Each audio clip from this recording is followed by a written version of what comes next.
If you guys live anywhere near me, then I hope your air conditioning is working just fine and you got plenty of cold drinks on hand because, baby, it is hot and it's only going to get hotter. It's going to sort of like 98 degrees by Thursday. Today, the listed high was 88. I don't believe it because it felt like it was triple digits outside, and I'm pretty sure it was up in at least the low 90s, which kind of surprises me then that Mountaineer is off turf tonight. Got plenty of rain last couple of days.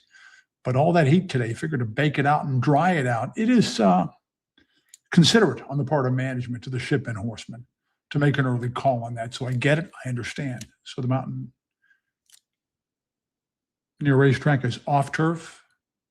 Every race contested on a fast mountain main tonight. The first two races were supposed to be on the grass, but flip them on over to the mountain main there. I got to fess up and tell you, this is not a good card. It's a really lousy card. I'm probably costing myself eyeballs when I say this. It's not the kind of thing that I really could have said, at least not so explicitly when I was working within the industry. Although I was pretty blunt about things like this, about unplayable races. I think it kind of boils down to a chaotic condition book that attempts every day to be all things to all horsemen, but it's not a good look for me to be critical of Mountaineer. Maybe sometime I'll post a video on it. But I got to admit, we had a lot of bad races too when I was one of the people in charge at the racing office there. And it's inevitable in the modern landscape of thoroughbred racing. It really is. We were flying high until the state legislature, the all-powerful state legislator, came in and took 20% of our purse money, which is like getting stabbed once. And then came back like a couple of months later and took another 20% and left us for dead. Did not figure we could ever survive or keep stumbling forward, but we did. And the fate was kind of cast at Mountaineer at that point to where there's a ceiling, a hard ceiling on the quality of the racing. So I think they do okay nowadays with what little purse money they have. And the purses even went up a little bit, I think, for this season based on good handle last year. But cards like tonight, I think stem from a somewhat chaotic condition book that attempts to be all things to all horsemen every single day, because you got to be clear on one thing. The horsemen wield a tremendous amount of power at Mountaineer, an unprecedented amount of power that they do wield at Mountaineer. I am Mark Patterson. You guys knew that. Worked at Mountaineer for some 36 years as a somewhat distinguished racing official. And you probably know me better for my 25 years of doing real-time analysis as the in-house handicapper there. Now I operate from a place called The Dungeon, in which we will share our deepest, darkest handicapping thoughts. And don't worry about the fact that this isn't the classiest of race cards tonight from the place the action peaks, because one of my mottos here, and I come up with a new motto every day, it seems like, in The Dungeon, is no horse race too low. No horse race too low, baby. And it is not just about the commentary. I'm going to post some other video content too and kind of rant and make myself heard again in a manner that I wasn't quite free to do when I worked within the industry. And I've got a video now that's really gaining some steam, and it is entitled Vets List Vexation. Vets List Vexation. And I strongly recommend you check it out because I think it's pretty illuminating as to how things work for real behind the scenes. The world is full of theorists. Horse racing Twitter is full of theorists, and that's okay. A lot of the theorists are very sharp people.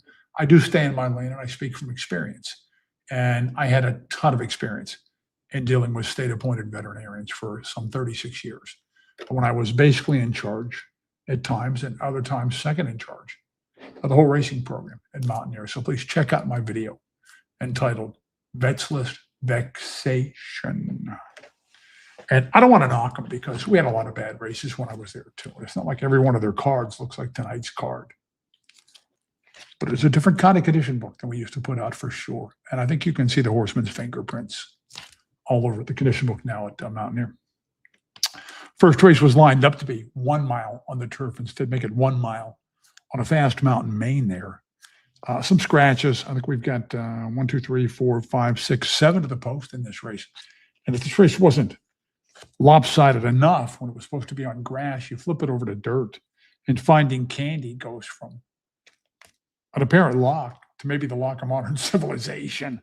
Number 6, Finding Candy. I can only find 2 other horses that have ever been in the money on dirt, and one of them is the 4-horse Could Do, and Could Do lost his only dirt engagement by 15 lengths, basically a pole in an off-turf race that found him favored because the race was really bad. In fact, the horse that grubbed Could Do by 15 lengths there had never been on a ticket from like 7 or 8 starts. Had been down to 7,500 a few times. And on June the 14th, in the process of walloping Could Do, was about 11 wide around the first turn. So just an abysmal effort from Could Do. Aside from number 6, Finding Candy, who's going to be probably 1 to 10 here. Let's just be upfront about that and honest about it. No way Finding Candy is going to be whatever price you're looking at right now on the odds board. Number 12, Super Justified's been on a main track ticket 5 times. That's pretty scant praise, though, for Super Justified. Super Justified in for $4,000 3 times versus maidens and loses one of them by 16 lengths on another occasion, and this is the most recent, comes closing only because that front-running winner completely ran out of steam at about the furlong ground. Super Justified, I don't think wants to go a full rod of ground. I don't think Super Justified's a good horse at all. And Finding Candy, I think can be a good horse on dirt. Finding Candy, the only footing that he doesn't seem to like is synthetics because you see good turf stuff. And if you want to zero in on the main track efforts, check him out. Gulfstream Park on May the 9th. That's the last time this horse was on dirt. And he fights at that grueling 7/8 distance on a speed brouhaha and holds on for second pretty bravely, I would say. Now, he lost his favorite, but still.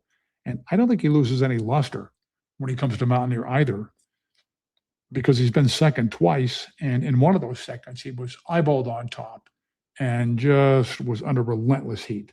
On May the 18th there, comes back at his next one, and the horse that beat him, the favorite and a very, very good turf prospect who would come back to be second, a good second on the grass at Churchill Downs. So you tell me how Finding Candy can possibly lose this race, and then we'll both know. As a matter of fact, the competition is so bad, so lackluster, so lousy, I dare you, I double dog dare you to find somebody you can trust, even be second to Finding Candy. And we'll explore some of those possibilities. Might page forward to the second race here before the first race is even run.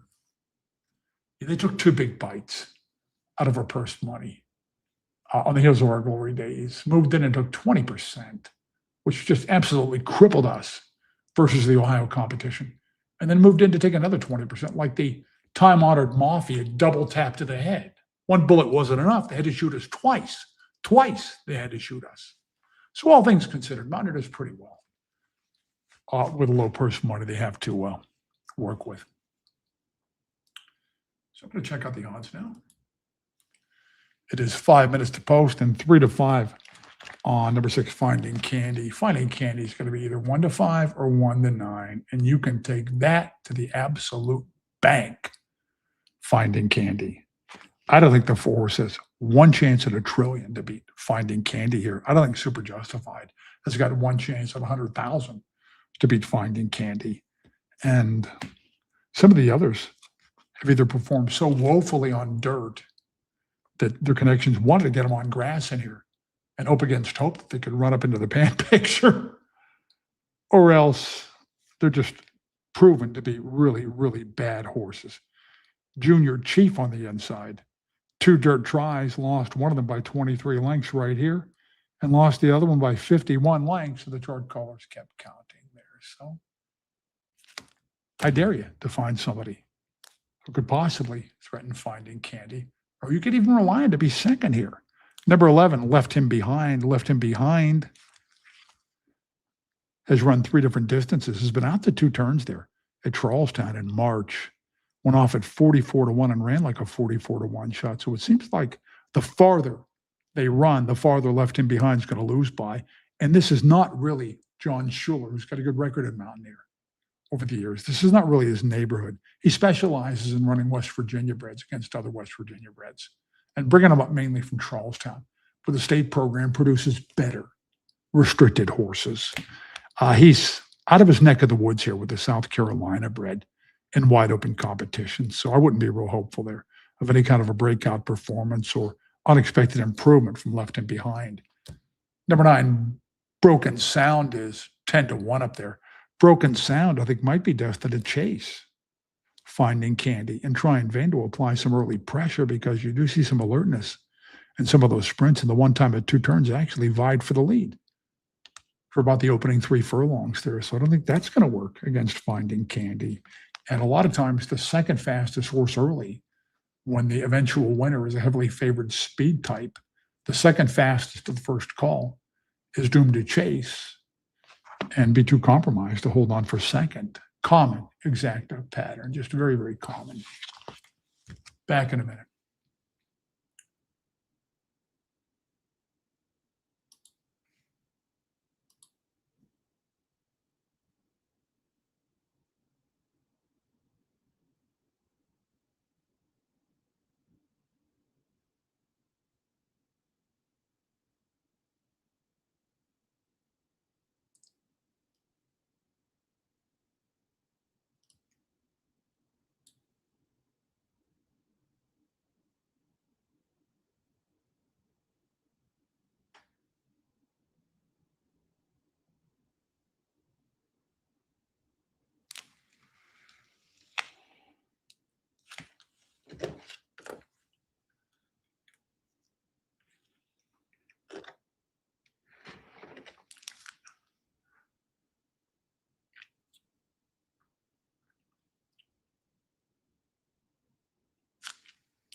Does anybody know what the double's going to pay? And I'm thinking about 480 or $5 after the computer guys come in with both feet and land on this combo. But I don't see any way that the early double can run anything but 6 and 9 once flipped over to dirt. I don't think the 9 horse in race number 2 back on track is as good on turf as on dirt.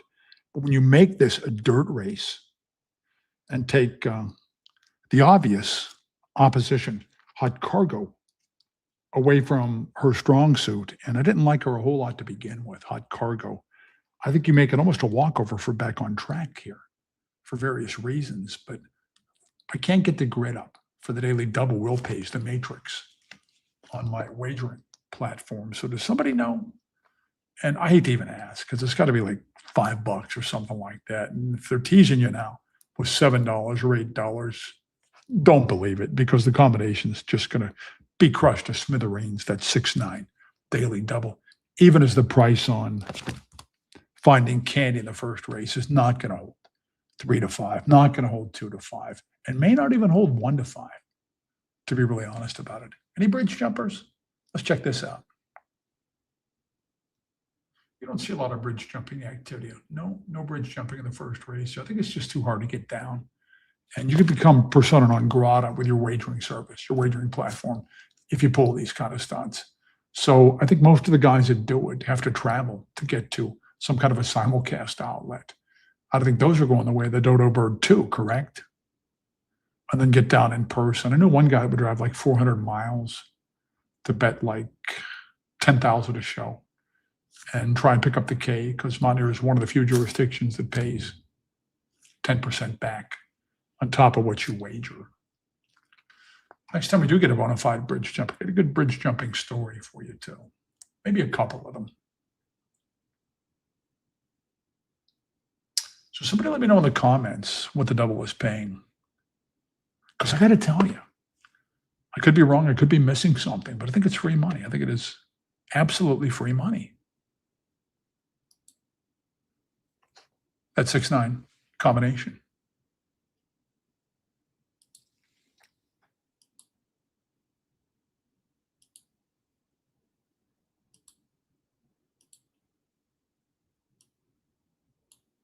$3 and change. Somebody said $4 and then 3 and change. So basically, you're going to get 4 to 5 or 3 to 5 on the prospect. Just the possibility that one or the other gets away poorly or suffers some kind of trip travails is going to keep me from jumping in on that one with a $100 or $200 ticket on a daily double combination that looks very tough to beat. We'll get to the comments in a little bit here. Appreciate your presence, guys. I see where my man Marty Kidd is in the house. Thanks, Marty, for tacking on, my good man. I think the word's starting to get around what I'm doing here. And I think it's starting to catch on.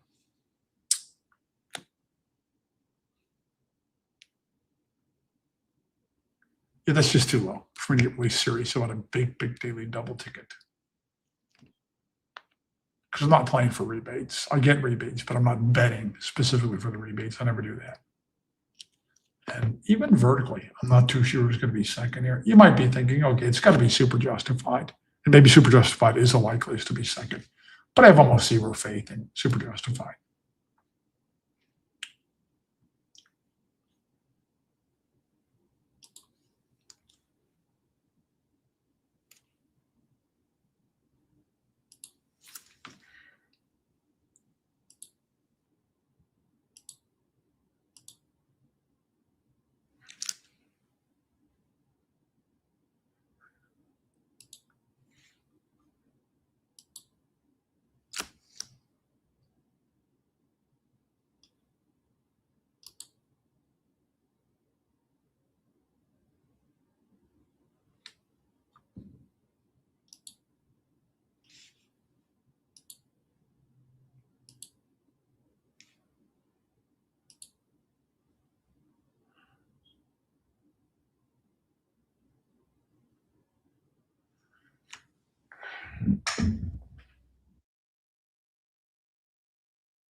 Believe it or not, on my show at Mountaineer, as the host for some 25 years, I enjoyed recapping the races and found it more gratifying than I did doing the preview, the pre-race, because the takeaways, that's where the real expertise comes in. What did you see? And what does it mean moving forward? I kind of consider that my specialty as a thoroughbred analyst. And after the first race, I think what we saw was the inevitable finding Candy. Nobody's going to lay a glove on the horse. Nobody's going to get near finding Candy. By the way, I did not vote Broken Sound likeliest to be second there. Not at all. But somebody had to be second, because when you got past finding Candy, the competition was just so bad, just absolutely putrid. And speaking of putrid competition, how come finding Candy, who I guess is better on grass, but the last time on dirt, fought tooth and nail at the very grueling 7/8 distance and still held on to be second after the big speed fight up top? How come finding Candy only beats the likes of Broken Sound and Super Justified by about 3.5 lengths? That's a black mark from me. Plus, finding Candy's able to open a big lead on that field without running fast fractions, because nobody else had any ability whatsoever. 24 and change, 48 and change, and you're still 5-6 lengths on top. How sweet that is. As cushy a trip and competition as you're going to find for that winning 6 horse who was predicted to end up a 1-10. But I would not hesitate, at least when it comes to dirt, to downgrade finding Candy off that performance. I just wasn't impressed. I think it should have been a bigger margin than that. And you guys that used to watch me on the Mountaineer feed are well aware I don't believe in such a thing as an easy win. The easy win is a myth. Thoroughbred horses will never run faster or be any more impressive than when they appear to be doing it the easiest, because thoroughbred horses are bullies. When they get things their way on the engine, when they get a race flow their way, even from off the pace, when they find competition that they can slap to the curb and punch around, that's when they get brave. That's when they look their best. So even when the jock appears to be throwing a winner down and grandstanding and looking around and winning in a common canter, that horse won't run faster next time, with the possible exception of talented, well-bred young horses that are on the come. But 9 times out of 10, that horse won't run faster under pressure the next time. Against stiffer competition, the horse will run slower. So there's absolutely no such thing as an easy win. There are wide margin wins in thoroughbred racing. There are authoritative wins, but the easy win does not exist. No horse ever won easily in the history of thoroughbred racing. So I don't hesitate to downgrade finding Candy for that performance. And some of my best scores have come. Owns.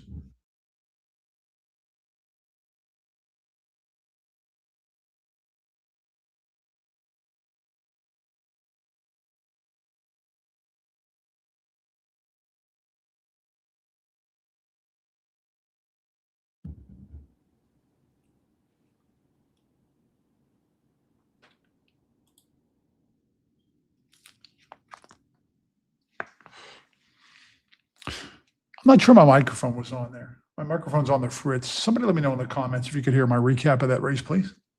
Can somebody let me know if I was audible for my recap of that race? I want to check the comments out here and see.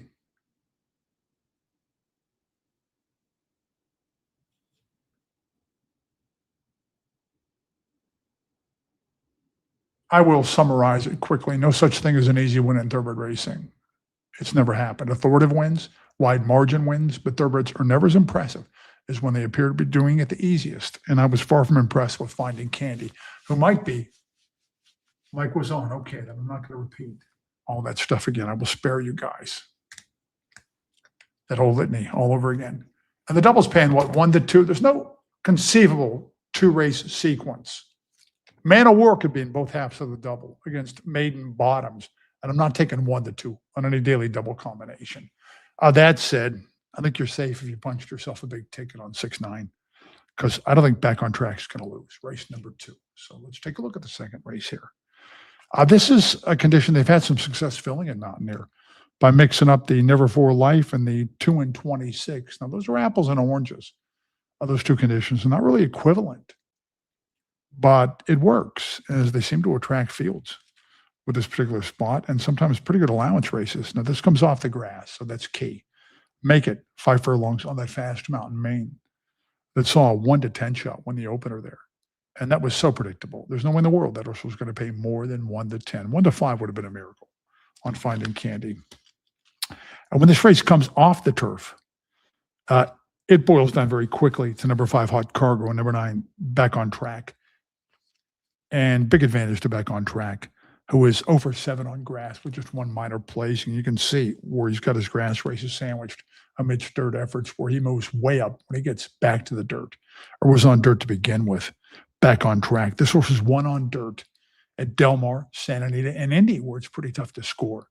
His Back on Track. And Silva reserves the Thistledown field trips for his most prized acquisitions. So the fact that he took this horse to Thistledown to run on a 4-life allowance tells you that he got what he expected from Back on Track. And he also got almost 6-1 there on Back on Track. Now, I'm not saying it was a tough allowance race, because it wasn't.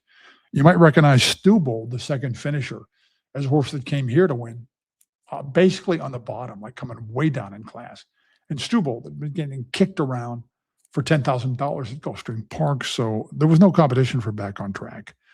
And there was no other speed, because this is not the kind of horse that's usually going to open 4 lengths against any field. But the way he did it, and the fact that Silva took him over there, Back on Track, and his history of winning at big venues on dirt, I think make him an absolute standout here. Back on Track. Hot Cargo's going to be the second favorite. Hot Cargo, one time on dirt. His Thistledown sojourn didn't work out so well, did it? Her Thistledown field trip didn't work out so well. Loses by 17 lengths and really didn't show her customary early foot, which raises the question, even aside from dirt, where are they at with Hot Cargo now?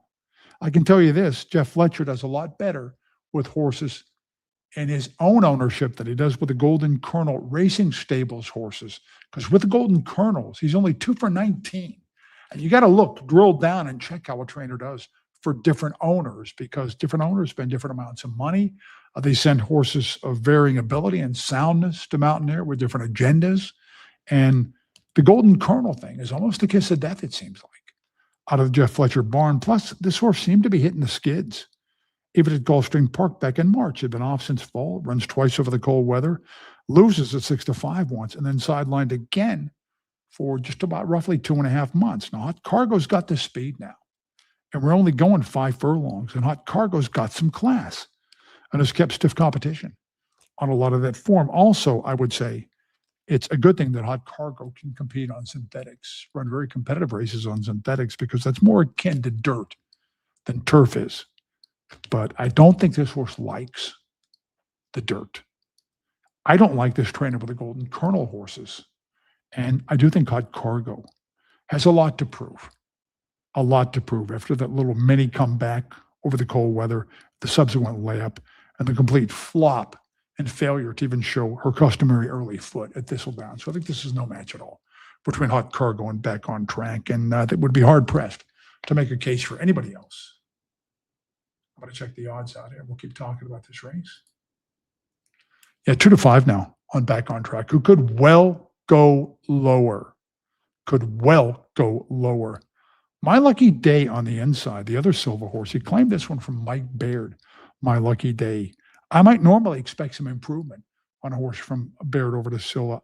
I can't say that was the case, though, because My Lucky Day at 3-5 and a race that totally set up, and this is rare, in a 5H turf race for her late style, just couldn't lose that race. Absolutely couldn't lose. So I'm not sure what it proved.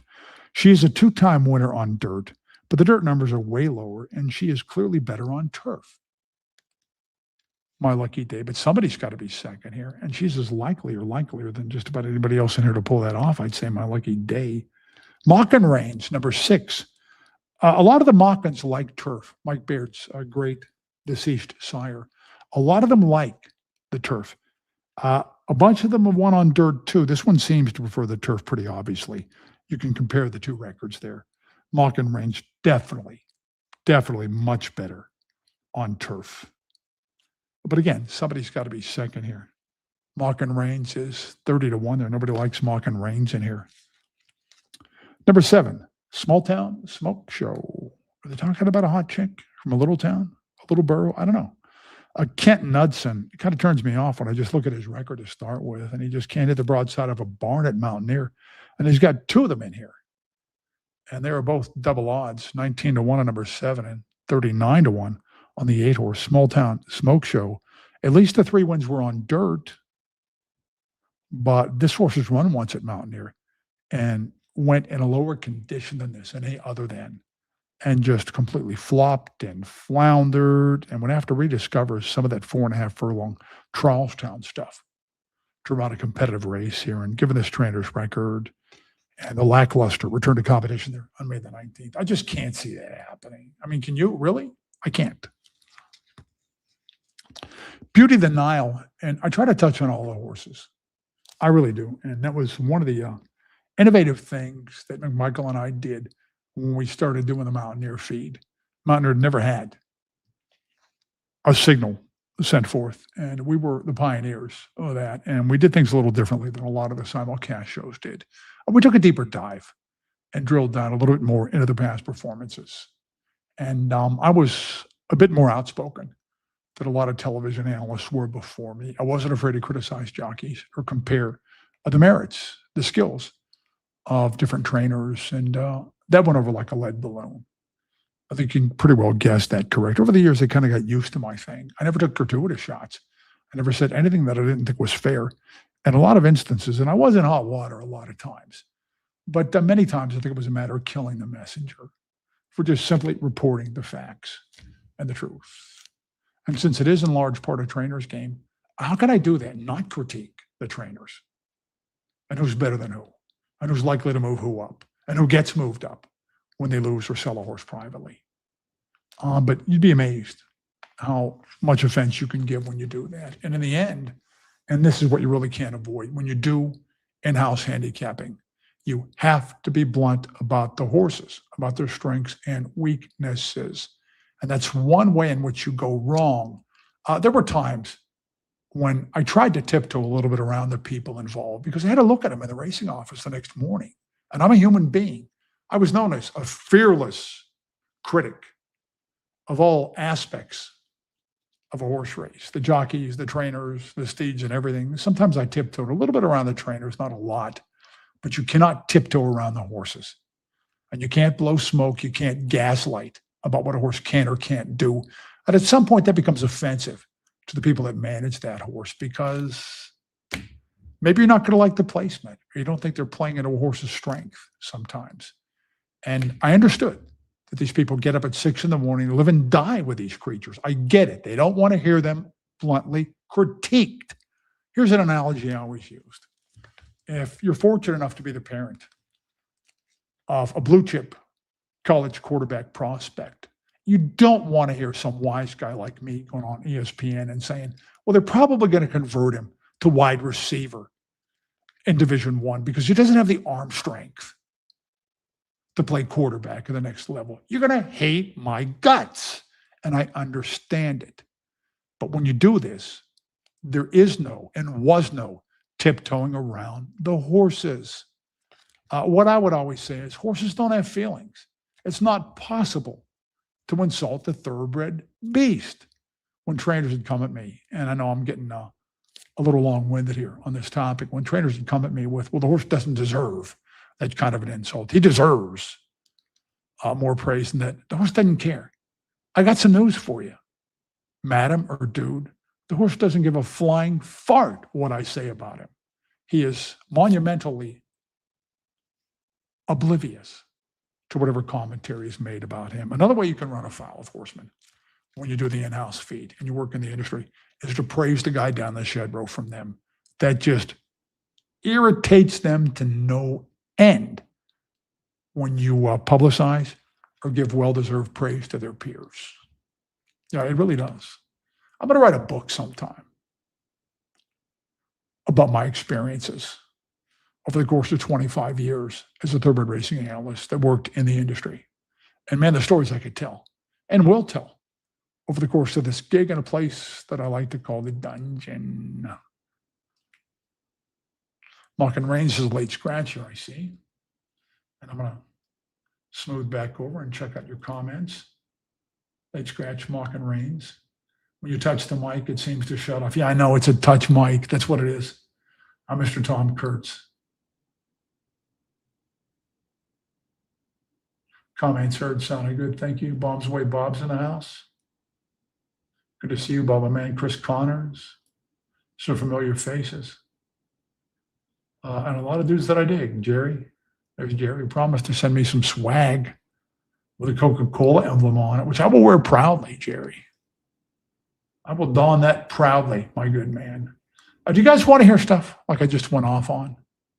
And hear me go off campus a little bit because it was my theory when I worked as an in-house analyst that I'm a pretty hardcore horse racing analyst, and I come pretty hard and go pretty deep into my analysis. And I never felt like I could just keep pounding and pounding my viewers over the head with that stuff. So from time to time, I would like to go off topic and maybe talk about movies, talk about my day, talk about some of my experiences, and I've had a lot of them, and my various duties and various aspects of the industry. And it seemed to go over well and seemed to kind of flavor and maybe separate my show from some other shows. So let me know if you guys want that stuff or if you just want me to stick to the facts, ma'am. Just kind of like Joe Friday used to say, just the facts, ma'am, you know? So let me know how you guys see that kind of thing.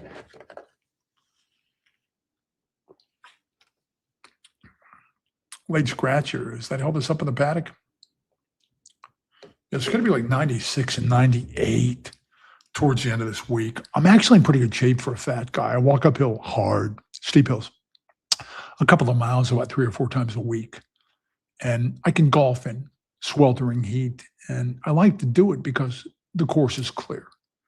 I will not wait on the first tee. I will not play with somebody playing right up my ass.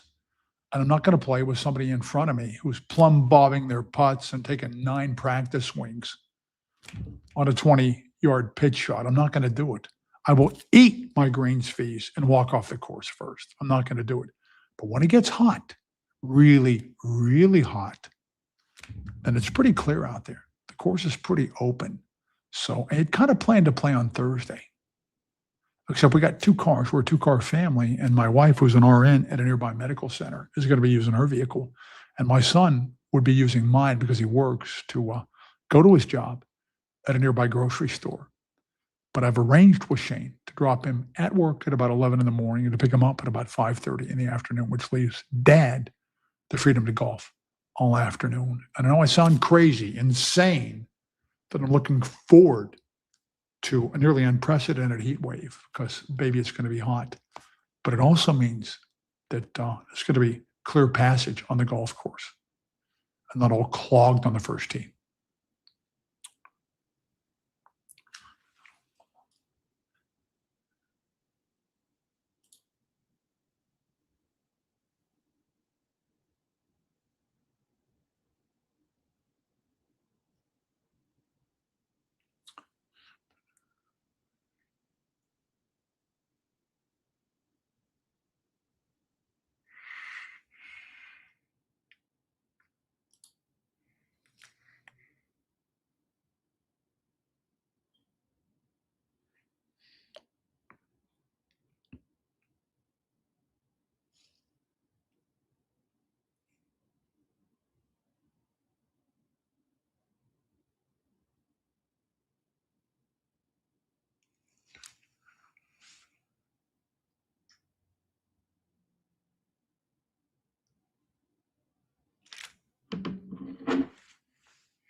So 0 to post, the field belatedly onto the surface proper and back on tracks to holding 1 to 2. I'm not sure I'm buying it though, that this horse is gonna pay as much to win as a daily double tied into that admittedly short priced winner in the first race there and, just to explore some of the features.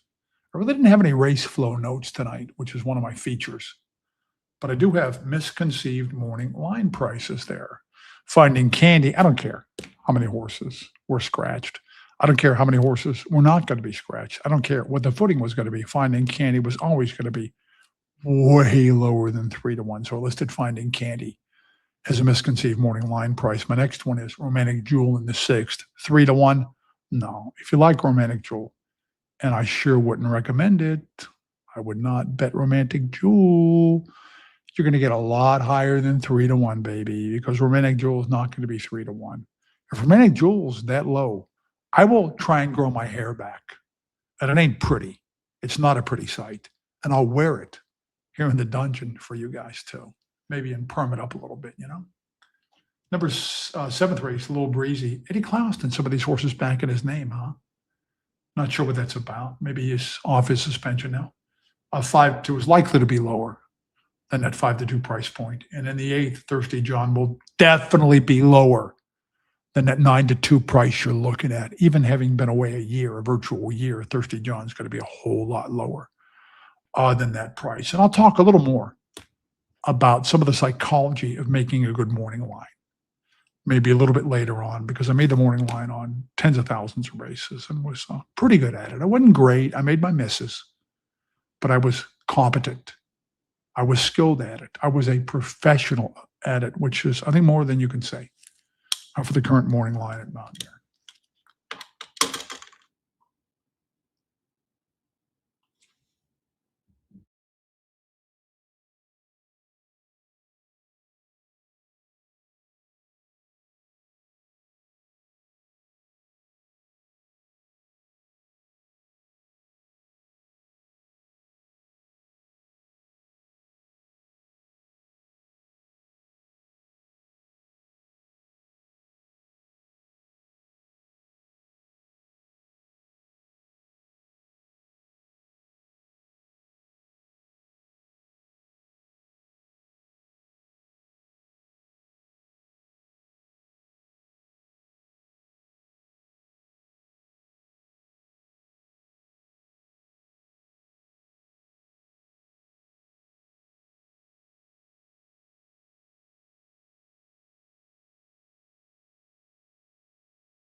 So that price was always going to be 1 to 9. It was just never going to be any higher than 1 to 10, 10% return on your investment there because you know what? The computer guys were just relentless in cases like that. And the horse would have had to fall down to lose 280.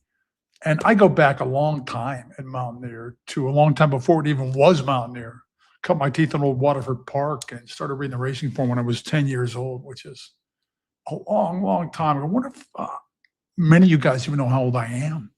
Yeah, I'm ancient. I'm absolutely ancient. And I've never seen a double pay that small. 280. Didn't even pay $3, did it?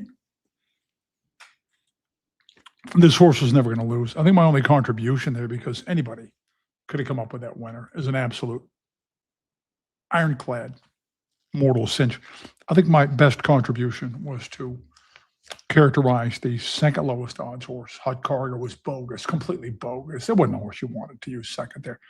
Silver runs first and second there. My Lucky Day, that is probably the best dirt performance of My Lucky Day's career, I would say, which means Silva's probably moved up Mike Baird a little bit there. Mike Baird, good horseman, but more of a manager of his stable and more of a kind of a forward-thinking idea man who was out in front of the West Virginia bred program and stuff like that to make a fortune by putting down roots with Mockin. But horse for horse, if he messes with Silva, he's probably going to get his feelings hurt because Silva probably is going to get more run out of a horse than Mike Baird is.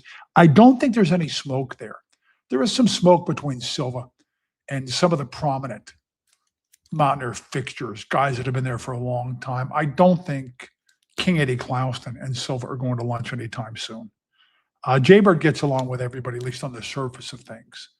Jamie Poole, HBPA president, and Silva have had issues in the past, although I think they've kind of patched it over a little bit, but I don't recall any smoke between Mike Baird and Silva. And the reason I wonder about it is because this is not normally the kind of horse that Silva wants to jump in and claim, except because he's got access to so many out-of-town horses to bring in for every spot in the condition book if he chooses, that for him to jump onto a lowly West Virginia bred like this, kind of odd. Well conceived, though. Just to look at this a little more deeply, I can get the reasoning because My Lucky Day once turf hadn't been able to get on the grass yet, was fresh off the bench, and as a then four-time winner, still eligible for Never Two Life.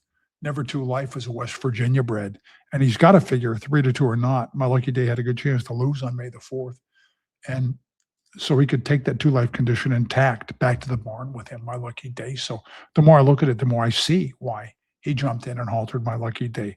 A pretty sharp, well-conceived claim, and not based on any kind of vendetta or any smoke between Mike Baird and Juan Pablo Silva. Mike Baird's a really reasonable guy. I don't think he's got smoke with anybody. 280 on the daily double? You gotta be kidding me. And remember, please, another takeaway from that race, the Golden Colonel steeds, the Golden Colonel owned horses up from Florida that are conditioned by Jeff Fletcher are not the ones you want. Those are not the ones you want. You want the ones that run on his own interest. Third race, 4.5 furlongs. This is a really good race initially. Nominators twice in 2026. Cheaper wins not considered an eligibility.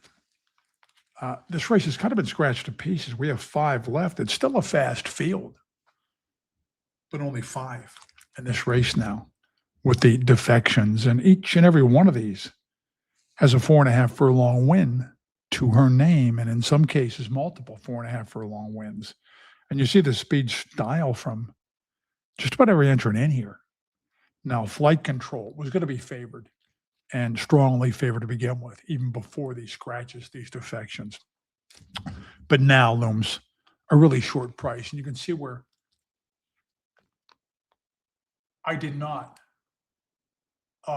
list Flight Control as a misconceived morning line there, which I probably should have done. And certainly, with the scratches, Flight Control is going to be a really short price, was haltered at Charlestown. As I guess Juan Pablo's been on a claim box binge, and he thinks this stuff through because you guys should know this out there. If you don't, then take mental note of it. When a horse is claimed at Mountaineer or Charlestown, there is no jurisdictional jail cell. You can move freely between the two tracks without waiting the requisite period of time. Not many people claim horses at Mountaineer with Charlestown campaigns in mind because it's more competitive down there. It takes more horse to win. But you will see Mountaineer horsemen slipping on down to Charlestown once in a while to drop a slip, secure in the knowledge they don't have to wait for 60 days or until end of meet, and it varies from jurisdiction to jurisdiction. What a pet peeve of mine it was. This has never been standardized in the industry. When HISA came in with great fanfare, puny earthlings, take note, the great and powerful HISA is now in charge to standardize every aspect of the game, except something that really would have benefited me as an assistant racing secretary. One of my jobs to confirm eligibility when horses crossed my desk, when their entries crossed my desk, was I had to know what the jurisdictional rules are and the mandatory raise rules are between jurisdictions out of the claim box. In other words, I might see a horse claimed at Parks and no, in Pennsylvania, it's 60 days. I might see a horse claimed in Ohio and no, it's 60 days. I might see a horse claimed in Texas and know that at the end of the meet, they're clear to come here, in which case I would have to check when the meet ends. And it's just different from jurisdiction to jurisdiction, which is ridiculous, absolutely ridiculous. And if HISA was worth anything, was worth spit, they would have standardized that right off the bat. But no, they couldn't standardize and make uniform one simple aspect of thoroughbred racing: how long a horse is stuck in jurisdictional jail, no matter what jurisdiction the horse is claimed in, whether or not a horse has to be mandatorily raised out of the claim box. Standardize that, HISA, no matter what jurisdiction a horse is claimed in. Is that too much to ask? I mean, really? I'm going to check the odds board out here. Flight control is going to go low in this race, and we'll talk flight control in a second. I promise I'll get to the comments too, guys. I've been on kind of a couple of rants tonight. And it is 2 minutes to post, which means we have a while. 6-5 on flight control is going to go lower. Flight control. I won smartly last time, chased at 21-2, which is rarefied speed, going 4.5 furlongs at Charlestown. So this horse has a ton of foot in her own right and raced outfooted there and still puts up a good buyer by filly and mare bottom condition standard. So that's a snappy performance there from flight control, who was won off by herself several times at the likes of Fairgrounds and Finger Lakes. I see why they went to Finger Lakes, because she's a freaking New York bred, is flight control. Before Divisive and maybe one or two others other real quicksters defected from this race, I thought the post might be an advantage for flight control in case flight control again gets outfooted to First Call. Would have had a clear shot to win with the same kind of trip that worked last time. But with the likes of Divisive out, it's probably Katie bar the door. Flight control probably attacks from the minute the man says go. And we'll cover some of these other horses. And there is some other talent in here and a couple of horses which could give flight control a tussle. And we'll get into that after the post parade.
So somebody said in the comments there, somebody named Rex, and welcome in, Rex. Appreciate you taking part in the comment section and taking the time to watch me talk about races.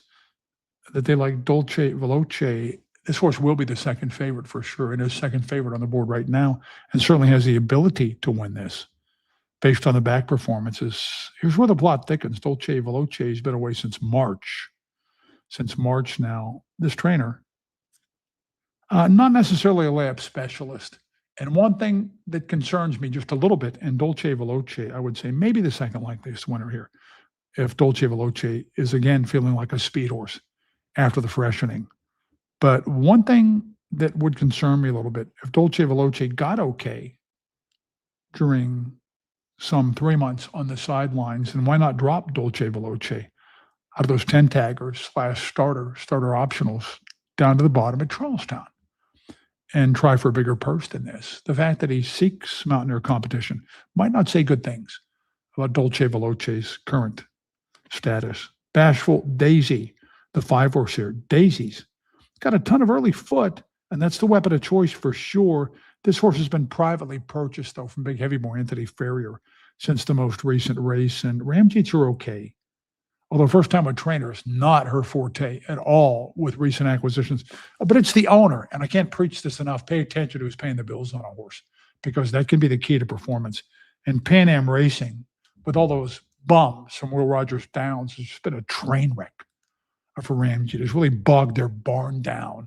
And this is a different look, a speed horse coming up from Charlestown. But Pan Am Racing has been so the kiss of death so far with the horses they own out of the Tina Ramjeet barn that I would have to downgrade Bashful Daisy based on that, if nothing else. Crystal Proof, the other silver horse in here, won smartly in Phoenix at 4.5 furlongs. Didn't show that kind of speed off the bench, though, and didn't really run like that race is necessarily the one prep prelude to a huge performance in here. You So Money Baby has won at 4.5 before. You So Money Baby, not really a 4.5 furlong speed, more of a 5.5 and 6 furlong speed. Might have gotten lost in the shuffle before some of these defections and late scratches. Kind of loosened up the front end of this race. And the closer You So Money Baby is able to sit to the pace, the better. You So Money Baby wins first time back. Snappy buyer, beats a good horse in Waterworks. And then probably bounced in the next one, You So Money Baby. Under duress, trying to get 6 furlongs there. Third start of cycle probably fires. And unlike almost every other horse in here, You So Money Baby can come from behind a little bit, especially at this abbreviated 4.5 furlong distance. So if you like You So Money Baby here, not all hope is lost if You So Money Baby drops back a little bit early. But the closer You So Money Baby can sit to the lead, the better for You So Money Baby. If I were going to try and beat Flight Control, which I'm not a mind to do here, because I think this horse is a pretty solid chalk, I would probably attempt to do it with You So Money Baby. I don't recommend you do that, though, because, again, I think Flight Control is a solid chalk.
A disqualification cost me some money there because I had a very healthy 8-6 exacta punch because I thought those were the two contenders in the race. I didn't like the Ronnie Brown horse at all. Dolce Veloce. I didn't like that Dolce Veloce has not been shown her speed. And if she's okay, then why not run her at Charlestown on a class drop? Why come here? It's almost like he wanted to sell her or leave her behind Dolce Veloce. The only horse that I feared at all was You So Money Baby. And I mentioned third start of cycle is going to be back on track, has run huge in both the outings so far. Bounce race out of the way. And You So Money Baby, the strongest finisher in the field, and the only one of those entrants with any kind of aptitude, with a will, with a finishing kick to pass horses. And when you shorten You So Money Baby up to 4.5 furlongs, she could become a closer for sure. Flight Control, Negron. I watched the pan shot, and it's hard to tell if Flight Control was clear enough to do that. The head on is very damning of Flight Control. It did seem to come over about 1.5 paths and pinch off You So Money Baby. I think it was really close to being clear enough, but not quite clear enough. Whatever the case, I don't grade Flight Control real high for that effort because when you look at the runoff wins powering away from the field in 6 furlong races on the form there, this horse is not supposed to be losing the lead with every stride coming down to the wire at 4.5 furlongs. It's just not supposed to happen like that. You So Money Baby, mentioned a couple of times, was the only horse in there with a chance to beat Flight Control.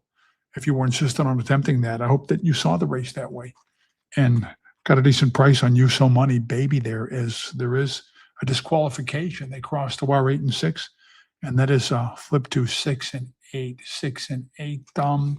Man alive, do I wish the placing judges would obtain, would learn the dexterity and the self-confidence to blank the board and then put the numbers back up instead of leave them the way they are for like 10 minutes.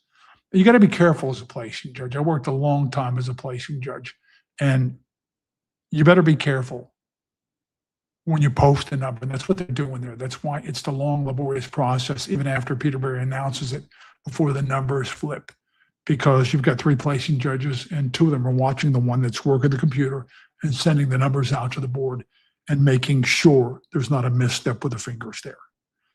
Even so, they should be a little more adroit than that to leave the unofficial the result that's going to be reversed, to leave it up there for like 10 minutes after presumably it's announced that the numbers are going to be reversed.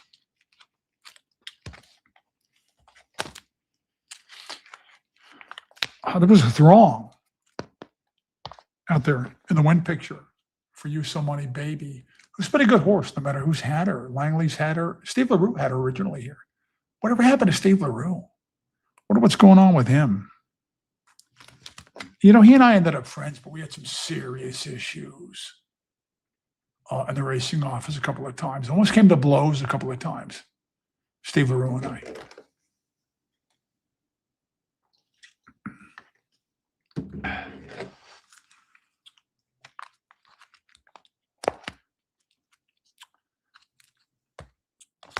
Fourth race coming up, 6 furlongs, Never 3 Life, $4,000 claiming.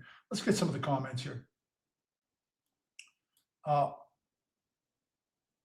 Stephen says that's a book I'd buy about my experiences as an in-house analyst. It would be a colorful tome, Stephen.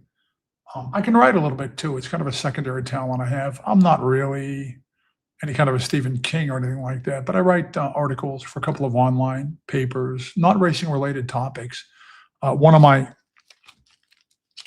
requirements, one of my conditions was I'm not going to write for an online paper that restricts me to horse racing or even sports. I'm going to pick my topic and I'm just going to riff on whatever I want. You know, I'm a good writer, but I'm no threat to pen the great American novel anytime soon. You know what I'm saying? Bombs away, Bob said, and I almost forgot this, Bob. He remembers when I vowed not to criticize jockeys during the pandemic, and I did too, because I was thinking like this, man, those guys are going into close quarters there and to put on the show and risking contracting the dreaded COVID. At least it was dreaded back then. I'm not sure it was ever quite the threat that it was advertised to be, but you had to respect them for taking the risk and going into close quarters in the jockey's room there to put on the show. So I gave them about a 1-year moratorium and no criticism for about a year after the pandemic hit. And I stuck to my word there too. I'm moving on down. Mike says, The color commentary is your ace up the sleeve. It's why I watch the old simulcast. Thank you very much. Bombs Away Bob said that's the kind of show Rich Perloff used to do. So I'm in good company. Mike says, nice shirt, by the way. It's too big, you know. It was too big to start with. It's not like I've slimmed down that much. I have lost some weight, but not a ton of weight. You know what? I dress like a bum. Everybody knew I could talk horse racing before I got the simulcast job at Mountaineer. I mean, I was going to be the guy, I think, right from square one. I'd never even given a speech in school, but I knew racing. And I love to tell people how much I thought I knew about racing. And that was apparent even before Mountaineer launched its own signal. And I got a shot to go on ESPN with Chris Lincoln and do the West Virginia Derby. But what people did not see coming was that I would put on a tie if I had to. I'll never do it again, though.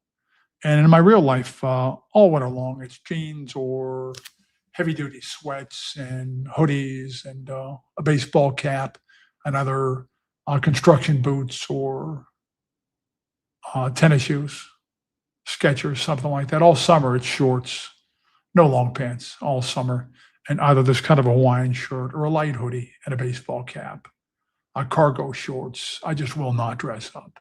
As a matter of fact, this shirt is dressed up for me. It really is.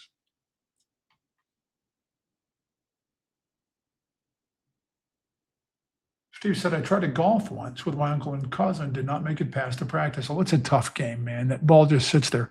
It's the only sport in which the ball is sitting still. And man, that messes with your mind. It's also the only human endeavor, not just a physical activity that you can practice at and probably will get worse, which I have, believe me. I'm living proof of that. First annual Mark Patterson Open. Yeah, I love the Holder Golf tournament. George says, I asked, why does Mountaineer drag the start? Because the computer bettors seem to like that.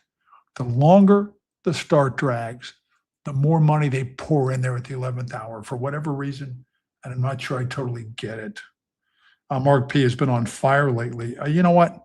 Don't attempt this at home, kids, picking these 1 to 10 winners. It could go badly wrong. Do not attempt it at home, kids. It takes a highly trained professional to do that.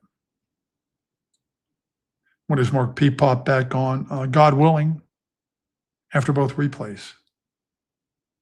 Justina says he's still counting his free money. Not off that $2.80 daily double, Justina. Sorry. Ocala Louis says, FanDuel screwing over analysts. You should pick up many subscribers. You know what, though? I think the market's limited for an analyst that's just going to do one track Mountaineer, you know? How big a market can it be?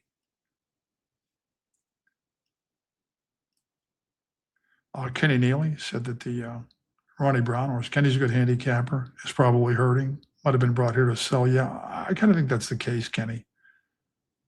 Somebody said another easy exact. Yeah, little did I know, though, my easy exact would be reversed by the judges.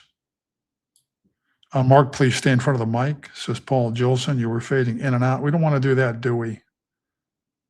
How come they don't have rolling daily doubles at Mountaineer? You got to get that okayed with a racing commission. And I guess that's kind of a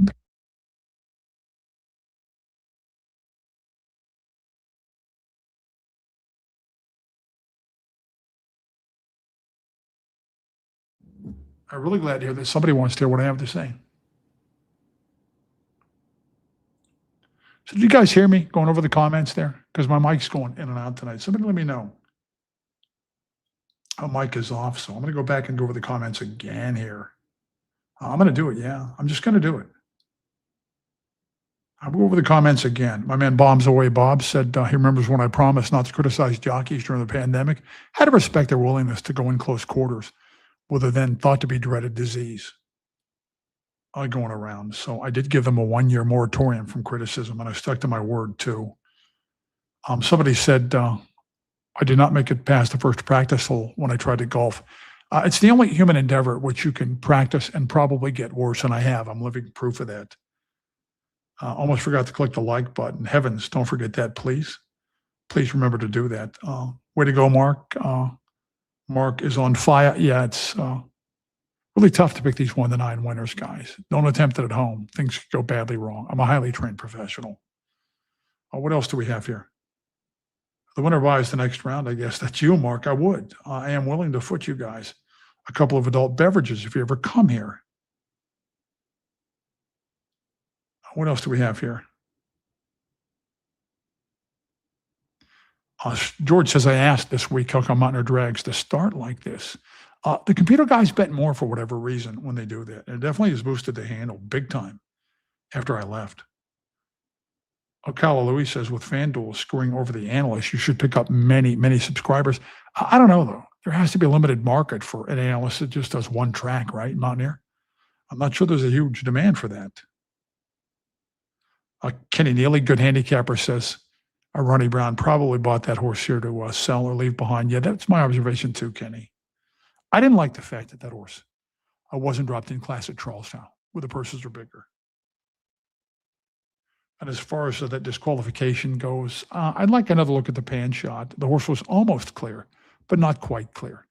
I don't think so. I can't take issue with the disqualification, even though it cost me quite an exacta ticket on that 8-6 punch. And that was the only horse that had a chance to beat that outside horse who did not cover herself with glory, given those runoff wins, power wins at 6 furlongs. Is not supposed to be getting caught like that at 4.5. And I told you guys, You So Money Baby was the only semblance of a finisher in there. Was going to run big with a stout finish at 4.5 there, third start of cycle.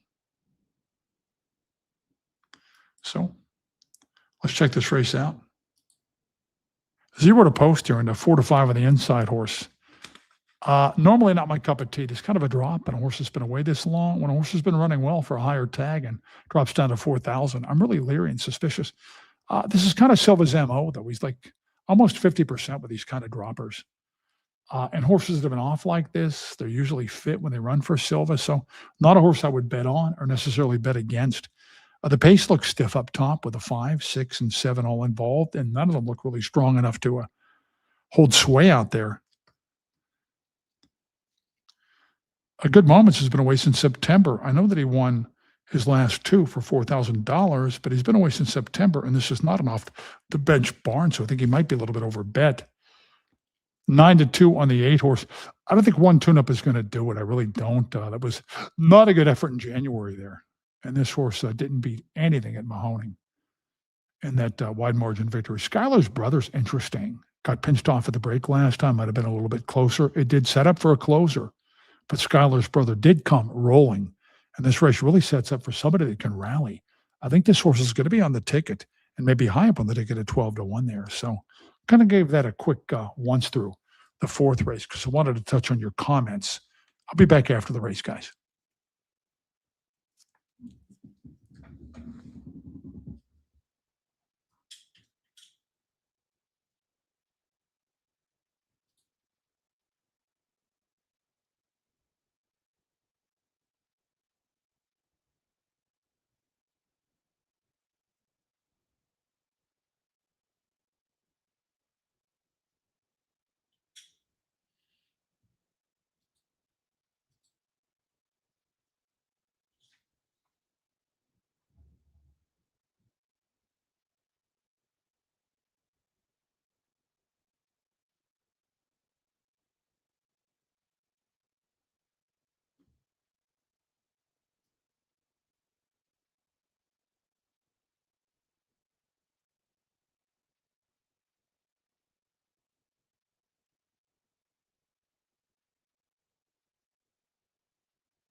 Oh, hi, Pete. Hi, Daryl, and hi, Keeneland Lex. I'm trying to show some love for all you guys in the comments there. Much appreciate you taking the time to hear me talk about horse races.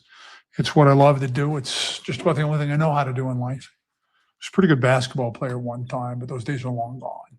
I'm still kind of known in this area for my hoop skills from decades ago. But yeah, thanks for tuning in, guys. Thanks very much. You know what? Normally, that's the kind of horse that would be very shaky off that kind of a layup, taking that kind of drop. But with Silva, those rules are right out the window because his percentage just speaks for itself.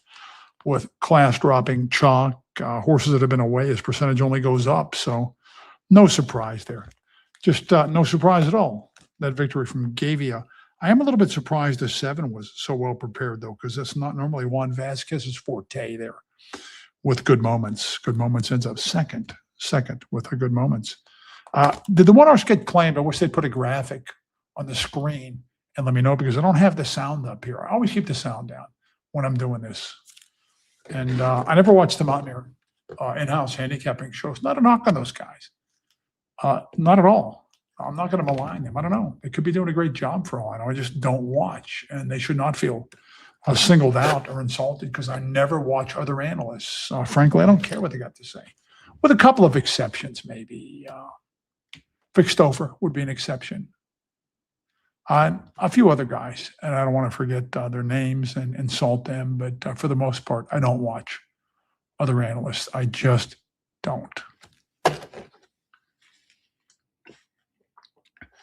I've been doing this for years, diet peach tea that I swig by the gallon right out of the plastic container. The brand is United, and it's the best buy in a supermarket. You can get this like half gallon for like $1.99, more often on sale, even cheaper. My beef, though, at the local Sparkle Market, and even Giant Eagle, which carries the United Diet Peach Tea. The Diet Peach, which is the only diet iced tea I drink, sells out 10 times as fast as the 55 other flavors they have on the shelf of the cheap, dirt cheap United tea. Nobody buys the raspberry. Nobody buys the diet raspberry. Nobody wants the freaking lemon. They want the Diet Peach. So why not stock it up and kick some of that other crap right off the shelf? But instead, they only stock X amount of Diet Peach teas, and they run out almost immediately. Ran into the same thing at the Giant Eagle supermarket today because my man Little Bear and I are left to our own devices because his mom is working tonight and not available to cook or anything like that. So we have to fend for ourselves. And since I'm doing this, we can't go out and eat, which costs money anyways. We got to cut back on that crap. But anyway, so I walk into the grocery store and my man wants chicken parm meals, the pre-prepared kind, which are incredibly overpriced, but I buy him a couple of the chicken parm meals. But anyways, when they stock it in the prepared meals section, they stock the with the white sauce, and they stock it with the red sauce, the chicken meals, and the red sauce always flies off the shelves immediately. Just immediately, they're gone. And nobody wants the chicken meals with the white sauce, the Alfredos. Nobody wants those freaking things. So why do you stock 20 of each kind, Giant Eagle?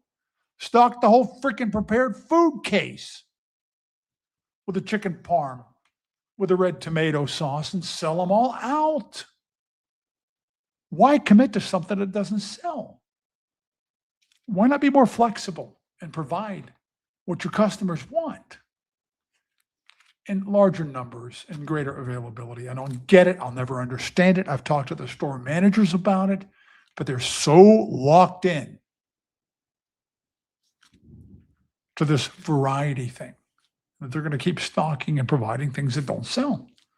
And meanwhile, the things that do sell, a lot of the things that I want, I can't get if I walk into the market 1 minute too late.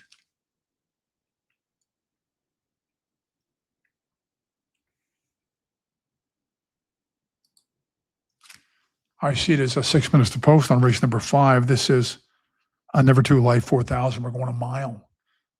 Got a big field of 9 here. They get some pretty good fields at Mountaineer, good field sizes. And the 9-5 favorite is number 5, Semper Anticus. Semper Anticus brought along a little friend, Briarcliff was still a maiden, skips a condition to run in here.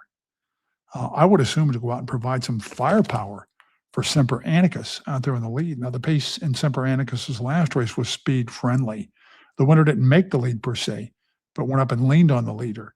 And I think they want to make it Semper Anticus friendly here with the presence of Briarcliff, who's got some early foot. Really tanked last time at 3-5 at a field that he just should not have lost to, Briarcliff. But he might be fast enough to cause some consternation for Pico Plat, who's your likeliest early leader here and a prime contender, Pico Plat. Clouston's back up, I guess, and running these things in his name instead of his former assistant's name, Julie Stansberry. The book, their MO, Big Heavy Boy Anthony Ferrier is a cohort of Eddie Clouston. So when they get a horse from Ferrier, they're sharing notes, and Ferrier is not going to stiff Clouston at all. Usually, as much run as Ferrier gets from a thoroughbred racehorse, Clouston gets more. So many times these things come to Mountaineer and run one time for Ferrier and run up the track. They're left behind with Clouston, I think on a prearranged deal, and they improve first time with Clouston down officially as a trainer. They probably ran out of his barn to begin with when they were in Big Heavy Boy's name. But they run better once they're flipped over to Clouston's name. And Pico Plat is no exception. Pico Plat might seem like he fended off only one interior bid last time when he was comfortably in front there on speed-friendly fractions, but he wasn't because there was another speed in there, heavily favored in from Thistledown, that applied big pressure the entire length of the backstretch and a little bit more to Pico Plat and definitely compromised Pico Plat in there, I would say, on June the 14th, which wasn't the worst setup for Semper Anticus. Now, Semper Anticus did not have a pristine voyage there. Semper Anticus was somewhat wide into the first turn. And if you watch the replay very closely, and I take in the visuals when I bet horses, I watch a lot of video, and Semper Anticus kind of got broadsided and bumped, even after being wide around the first turn. Check it out at about the 7/8 pole, maybe approaching the 6 furlong pole. Somebody kind of drifted out to herd Semper Anticus just a little bit around that first turn. Semper Anticus could have been closer to the pace and made a big hero move there. And horses often improve their second time against winners. So unless Pico Plat gets in front more easily than last time, I like Semper Anticus's chances to run that one down. But so does the public right now at 2-1 on Semper Anticus, right? Yeah.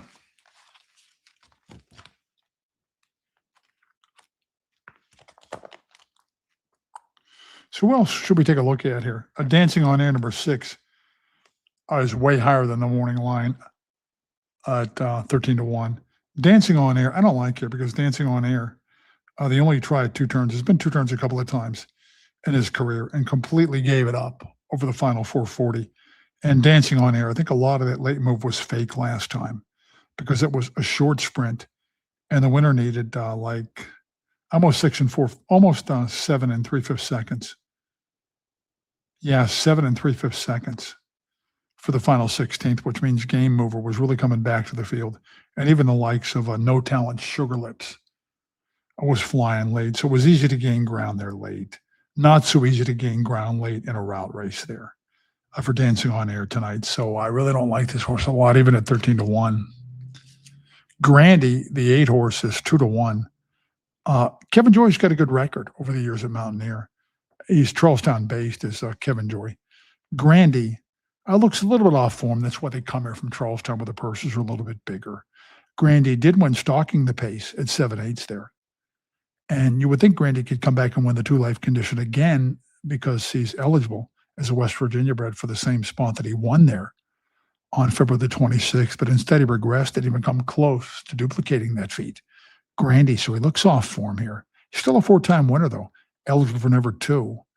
And it seems like maybe we'll be aggressive here. I don't think the post is going to help him. And I don't think being real aggressive around the first turn is really going to help him a whole lot either, if those are the tactics. So I think tactics come into play heavily for him if he does fire, as will the first turn.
Curb That Tiger is 8-1. I don't like the post position.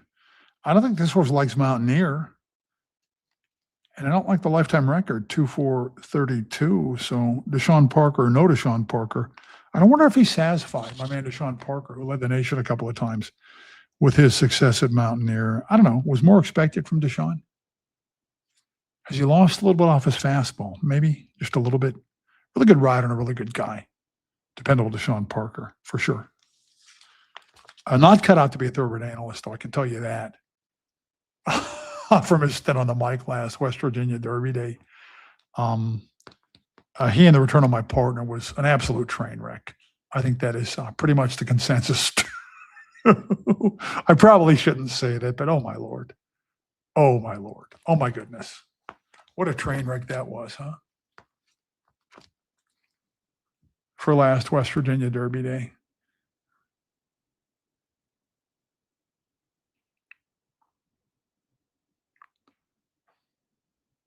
Which is not to say that McMichael was not equally responsible as myself for the success of Mountaineer's show, because she was. And I will always give her full credit for that. We made a good team, and Nancy brought a lot to the show. One heck of a lot. Maybe Deshaun was just the wrong partner for her. I don't know. Whatever the case. How many times can you say, this guy gallops his own, doesn't he? Yeah. This guy gallops his own, right? Yeah. Well, this guy gallops his own, right? Yeah. Well, this guy knows what he has under him because he gallops his own, right? Yeah.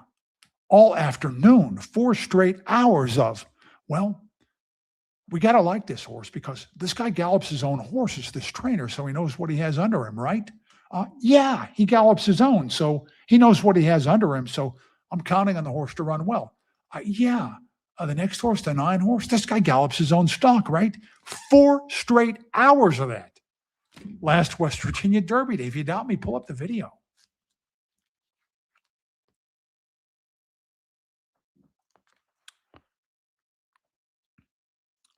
We'll talk about my promiscuous grape eating by pulling them out of the bag to test them for sweetness, because I see where that topic popped up in the comments.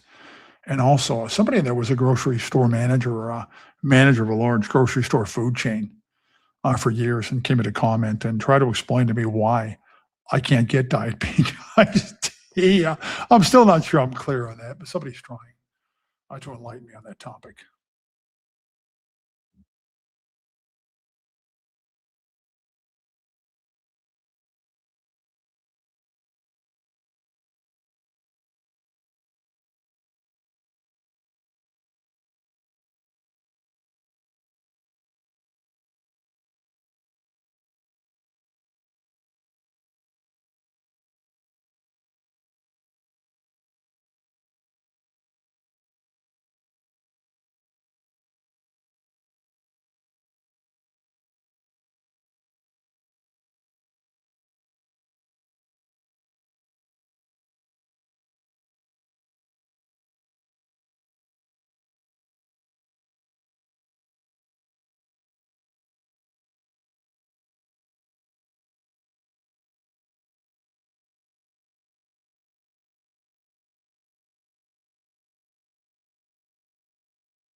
I didn't like the price, but I did bet a couple of bucks on Semper Anicus just for full disclosure there.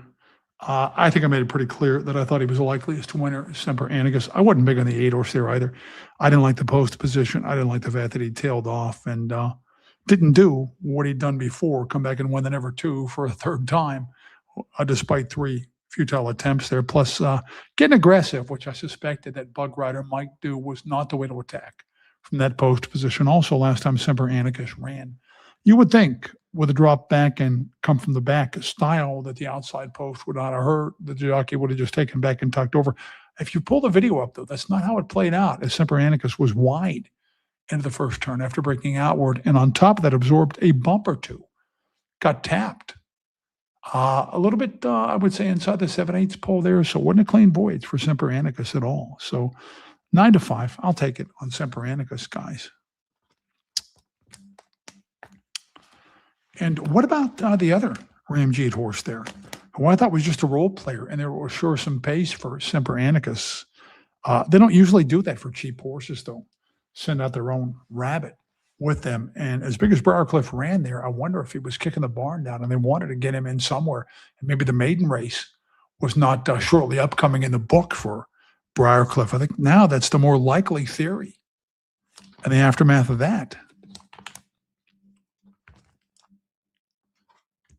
And I see where somebody says in the comments they test drove a grape. Yeah, how can you buy grapes without seeing if they're sweet to begin with? Because if they're sour, man, I don't want them. Does anybody out there grow berries in their garden? I got strawberries and raspberries, and the strawberries just aren't going to grow. The raspberries did not come in at all last year. This year, they're starting to come in a little bit here and there. Is that going to pick up? Because I have these big thickets of berry bushes out there. And the weird thing is only certain branches will produce raspberries. And the other ones just don't do anything. And I'm really new to this. I'm not a farmer. I'm really, really not. I had a professional come in and plant, and I tend the garden. I tend it. Yeah, I was going to supply this answer. Best hoopster ever from West Virginia, very obviously, Jerry West. Zeke from Cabin Creek, his nickname was Bevo Francis. Boy, there's a little known name from hoops obscurity. The guy who used to score like 70 a game in college at a small college. Was he from West Virginia or was it Ohio? Bevo Francis, who lived a long and happy life in this immediate area. Bevo Francis. I think he scored his points at the time of the two-handed set shot, right? Hot Rod Hundley was also from West Virginia, correct? Who maybe was more famous as a commentator than as a basketball player. So we got 3 to go, our 6th race. Man, I'm freezing down here in my finished basement from which I broadcast. It's underground and it can be 90 degrees outside, which it was today. Headed for 98 later this week, by the way. And it's still cold down here. I'm about one hair from getting up and putting the electric heater on down here.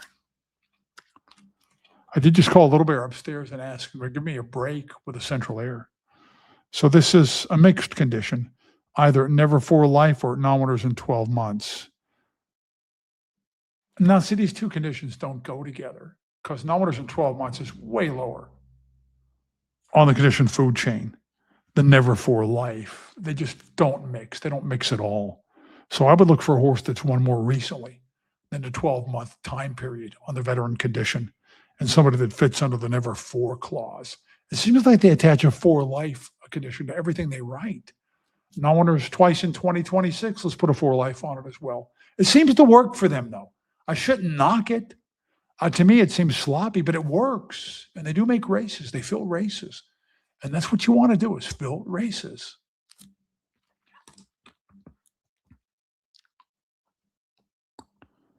So Wedding March, when I glanced at the odds as the favorite here, Wedding March was claimed by Marion Lynn Cutno, and he's a Sharpie from down Charlestown. He's pretty astute when it comes to getting run out of a horse. I wouldn't be surprised that he improves on Wedding March, except he must not like Wedding March a lot because he immediately plummets Wedding March right down to 3,200, the brand new lowered bottom at Mountaineer, the horseman-friendly bottom.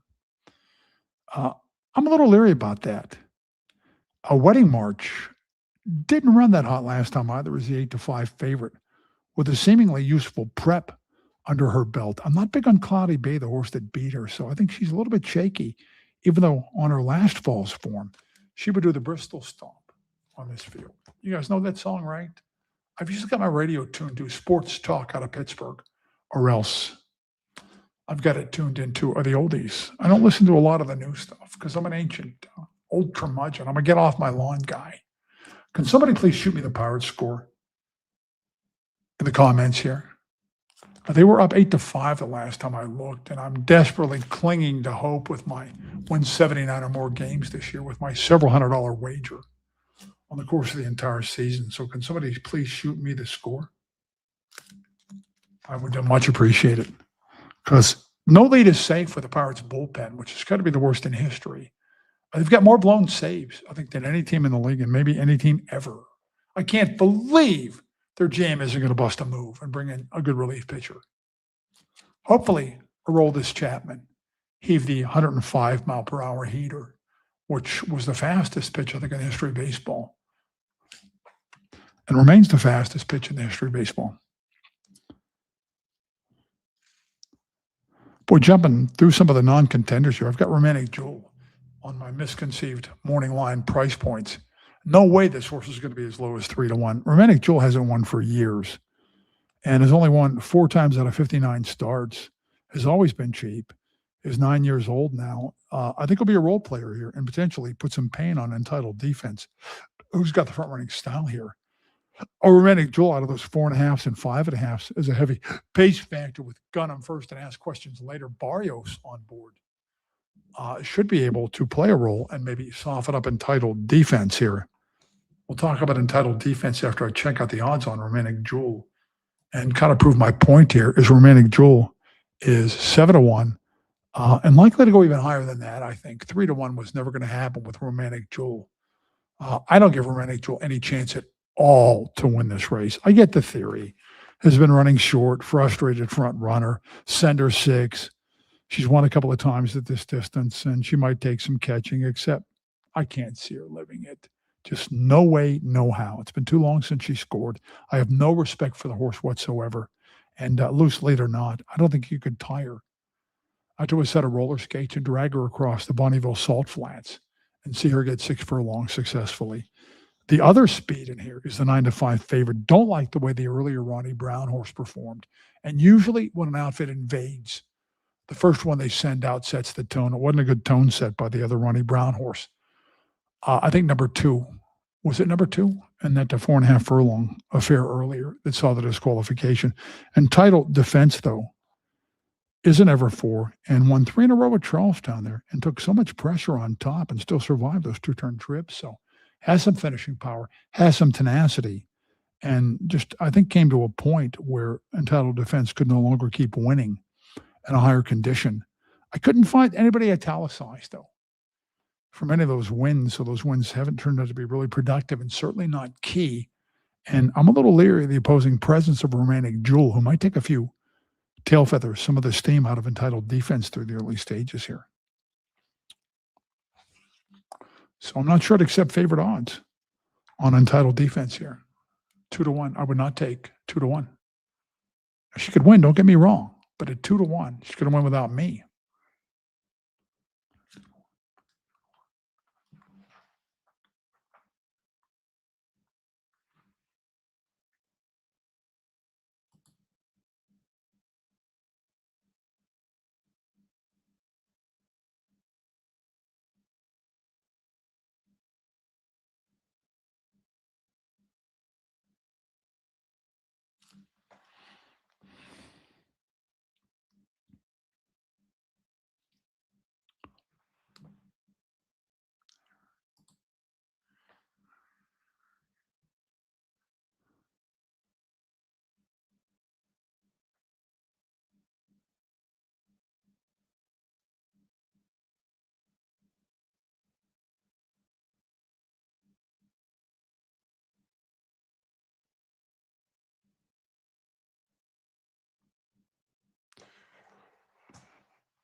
You got some horses in there with the same style. My man Kenny Neely, good handicapper, makes a good point that unlike the other Ronnie Brown horse, Entitled Defense has been running and has some heart too, has a lot of tenacity. Sometimes still though, the first one they send out sets the tone, even when the forms are dissimilar. And I wish I could have found somebody to come back and run half decent that was beaten by Entitled Defense. And I'm worried that Romantic Jewel has got no chance at all here, is going to soften up Entitled Defense here or make Entitled Defense right just behind the lead. And you got Wedding March on the outside. I'm not sure where they're at with her on this drop either. Much respect for the barn. But she runs shorter sprints too, and she might get busy early here as well. I think they could set the stage for Super Honey Timber to run decent. Super Honey Timber won last time at a round, but has scored a couple of sprint races also, actually from halfway close to the pace, Super Honey Timber. And it's tough to get a route of ground with just one sprint prep. Super Honey Timber did that last time. Not that it was an impressive score, but I think Super Honey Timber has a better chance here, given the setup and given the stage of her campaign she's at, than maybe the tote board reflects right now at 5-1. And certainly, I want to clarify, I'm not saying either the 7 or 9 can't win this. I'm not saying that at all. I'm just saying be careful about the price because you can question each of these runners for various reasons, and they're the chalks right now. Back afterwards.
Well, that one sure put a few bucks in my wagering account, guys. Not a tout show, and I'm not going to splash picks across the screen, but I don't think I could have made it more obvious that I liked it. It was a lot, especially the price if I were to put a sandwich board over my head that said, please, please wager on Super Honey Timber. I'm not going to reiterate all the reasons that I like Super Honey Timber there. Just suffice to say that I did. I think it was really apparent in the pre-race commentary. That is 2 wins in a row for Tina Ramjeet, and both coming from way off the base, coming around horses. The race flow favored both those horses, so I wouldn't conclude necessarily it's a wide closers track. But thinking back on the bulk of the evidence so far, again, on an all-dirt card, is the inside maybe not the best place to be? I don't want to conclude that right now during the heat of battle because I don't think it's that obvious. But I'm thinking maybe it's the case. And I will review that and rewatch the videos and check the charts out in my leisure away from the heat of battle before I make any kind of a judgment on that, guys. Can't believe 8-1 there on Super Honey Timber. Can't believe 8-1. Romantic Jewel managed to run without the lead and eke out second there. Romantic Jewel finds ways to run second. That's the 21st time that this 9-year-old has been the bridesmaid. Romantic Jewel, who ended up, I think, 9-1 or something like that, was never going to be as low as 3-1. Just wasn't going to happen. 6 furlongs for the 7th race. This is an over 3 fillies and mares. 7,500 is the claiming price. We had some scratches in it, right? What do we have? 6 left? Let me double check. I don't want to talk about horses that aren't in, which I have a history of doing.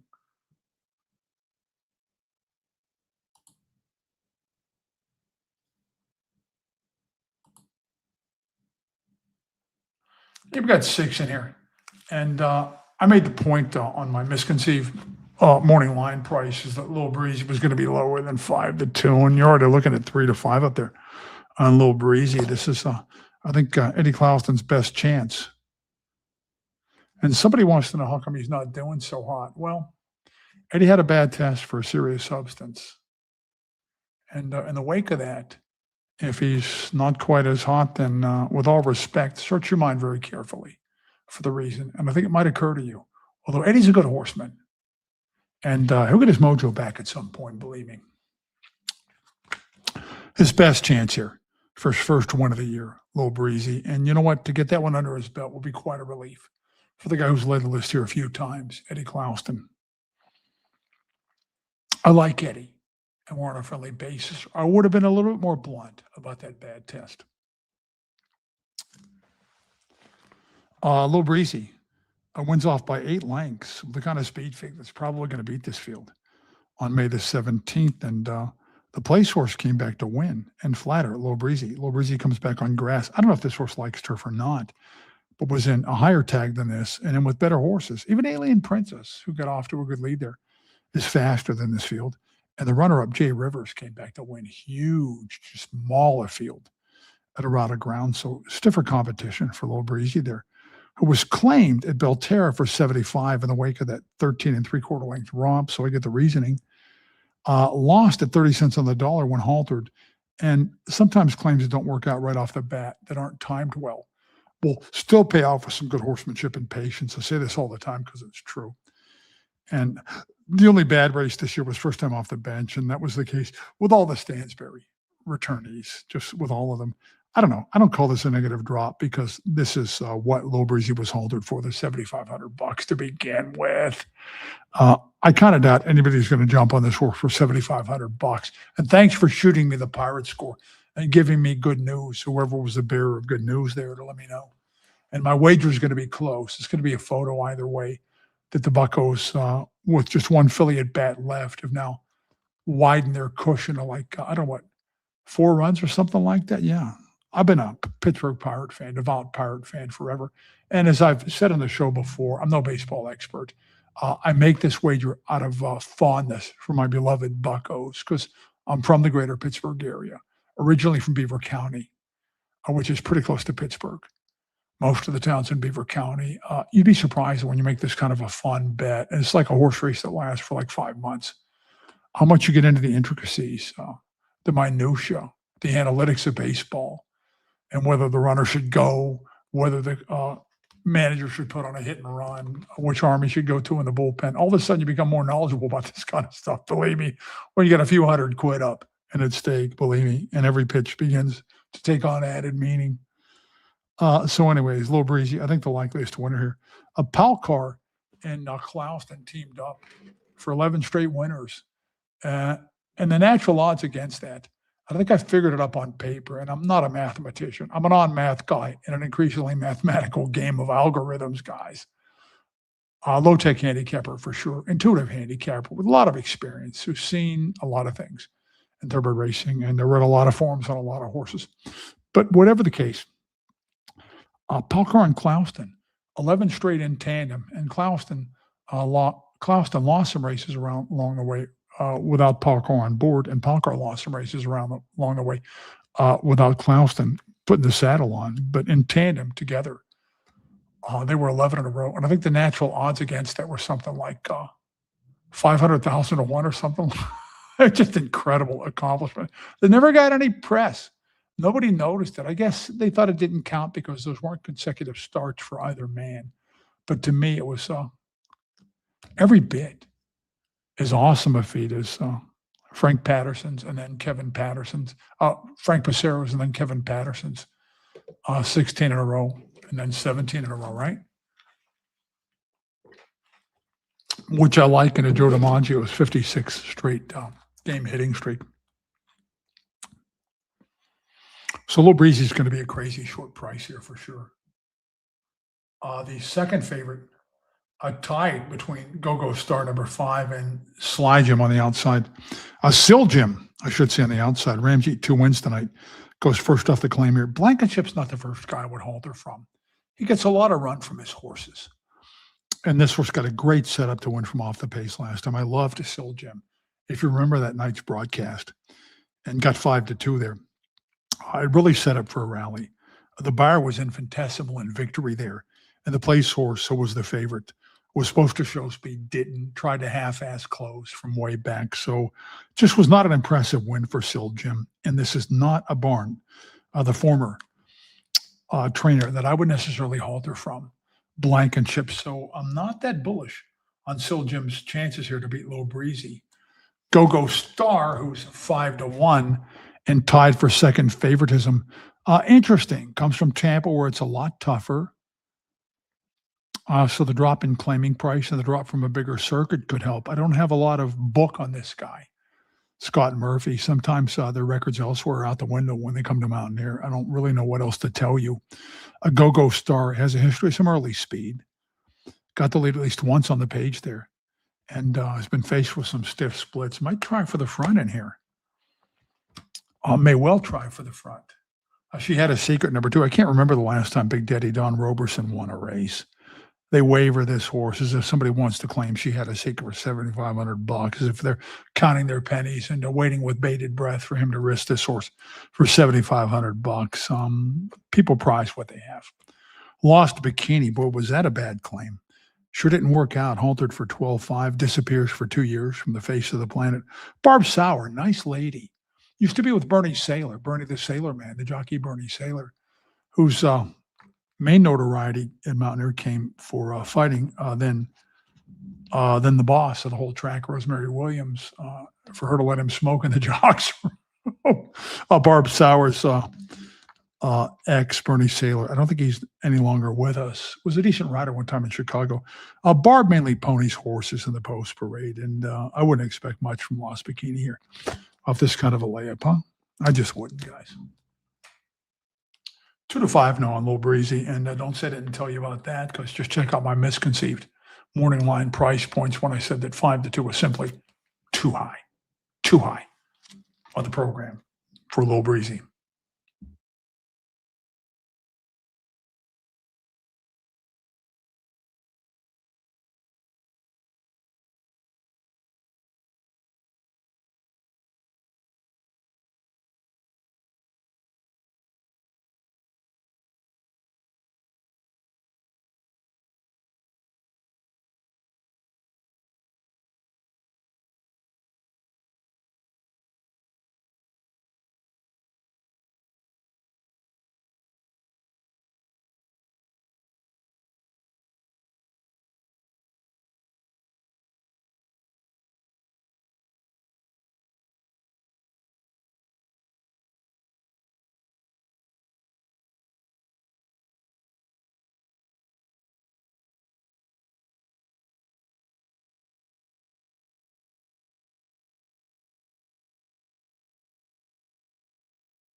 Oh, so that is the first win back for Clouston. Is a first win in quite some time. A little breezy, stayed left lead and was really ugly with the action. Struggled to beat a bad horse who had been off since October. 1 for 29 horse out of an obscure barn there. The tour, she had a secret. I would put Little Breezy on my permanent pay no attention list. I would not even consider betting Little Breezy moving forward. Just not a good performance. And the action was very, very ugly and bespeak some kind of physical infirmities there. Kenny says in the comments, presumably for me, I did not hear you questioning Clouston's methods when he was king of Mountaineer. And I want to make a point here that I don't expect you guys just to give me unadulterated praise. I want to go back and forth with you guys. And if you take sharp exception to something I say or disagree with me or even want to criticize something that I've said, then it's fair game because we're here to go back and forth. My answer to that, Kenny, would be his bad test was not a matter of record at the time. And as a racing official, you got to remember, I wear two hats, wore two hats at Mountaineer. I was an official in the morning, and at night I did this show, and I did know behind the scenes that Eddie's pinch was coming down, but I was not at liberty to disclose that before it happened on the show. I simply was not, and it was not a matter of public record then. At the time either, but afterwards, it's a different deal now. I think it's a fair game to question his methods now for a couple of reasons. And also, and this should be pretty obvious to anybody with a brain, I've been more candid than probably any in-house analyst over the course of my 25-year career, but I'm a human being too. And when you work in the industry, there are things you can't say, things that are verboten to say, but it's very different from my own channel here, is there are no restraints. Nobody can censor me. And somebody even suggested that I call this channel Mark Patterson Unshackled. I'm not quite going to go for that, but you guys get the difference between what I could say when I worked in the industry for a racetrack and what I can say now on my own channel. And again, you guys can say things critical of me. We can go back and forth. I want it to be lively here in the place that we call the dungeon, guys.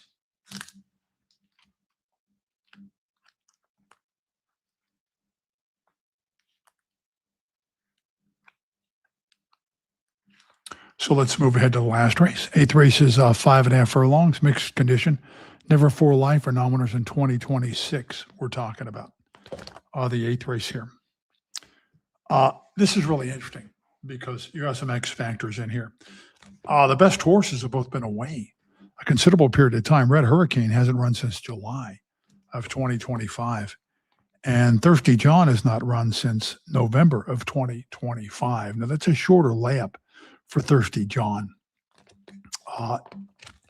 These trainers are both eligible to have these superior horses ready to win first time back, especially Jamie Poole. And that's almost become his strong suit.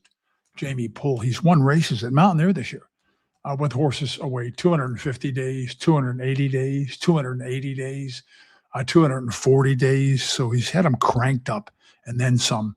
Thirsty John has won 4 in a row and is going to be bet like a horse that's won 4 in a row. I listed Thirsty John as